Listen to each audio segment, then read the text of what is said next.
সবাইকে স্বাগত জানাচ্ছি নিউজ 24 এর বিশেষ সাক্ষাৎকারে। আমার সঙ্গে আছেন সদ্য এভারেস্ট জয়ী বাংলাদেশি চট্টগ্রামের কৃতি সন্তান ডাক্তার বাবর আলী। তার সঙ্গে কথা বলবো। আপনাকে স্বাগত জানাই। Thank you so much. Everest জয় করে আসলেন, কবে অভিযান শুরু করেছিলেন এবং আপনার এই অভিযান সম্পর্কে একটু জানতে চাই। আচ্ছা, আমি এটা অলমোস্ট 2 মাসের একটা অভিযান। আমি শুরু করেছি 1 এপ্রিল, আর ফিরলাম কিন্তু মাত্রই গতকাল আর কি। আর এভারেস্ট অভিযানটা শুরু আমি কাঠমান্ডুতে পৌঁছালাম এখান থেকে।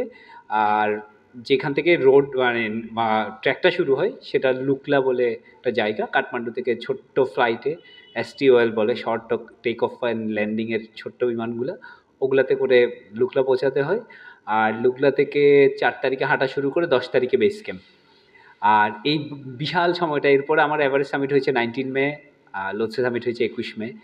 ইন বিটুইন বাকি সময়টা হচ্ছে আমার এই যে অ্যাক্লামাটাইজেশন বলে একটা টার্ম আছে, যেটা হচ্ছে অতি উচ্চতার সাথে খাপ খাওয়ানো, বা পর্বতের ক্ষেত্রে বলা হয় যে গো হাই স্লিপ লো। বেস ক্যাম্প থেকে ক্যাম্প 1-এ গিয়েছি, আবার ফিরে এসেছি, ক্যাম্প 1 ক্যাম্প 2 এভাবে গিয়েছি, আবার ফিরে এসেছি। এইভাবে করে আসলে এই লম্বা সময়টা লাগে আর কি। লোকে আসলে জানতে চায় যে এর দিন কেন লাগে, মাস 2 মাস কেন লাগবে। তো এই হচ্ছে মূল প্রসেসটা। আর 19 মে সামিট হচ্ছে এভারেস্ট, 21 মে হচ্ছে লোৎসে, 22 মে হচ্ছে আমি বেস ক্যাম্পে ফিরে এসেছি। এই যে মানে লম্বা 2 মাসের একটা সফর, এর মধ্যে যে আপনি বললেন বেস ক্যাম্পে এসেছেন, আবার গেছেন, আবার এসেছেন, তো যে কিলোমিটার হিসেব করা হয় সেটা তো কয়েক গুণ বেশি, তাই? হ্যাঁ, ডেফিনেটলি অনেক বেশি। কারণ হচ্ছে এই, কিন্তু এটা উচ্চতার সাথে খাপ খাওয়ানোর একটা মাধ্যম আর কি। অ্যাক্লামাটাইজেশন যেটাকে বলা হচ্ছে, যে উপর নিচে এই জিনিসটা করতেই হবে, না আদারওয়াইজ হচ্ছে আপনার চান্সেস থাকবে যে মাউন্টেন সিকনেস বা এগুলো হওয়ার জন্য।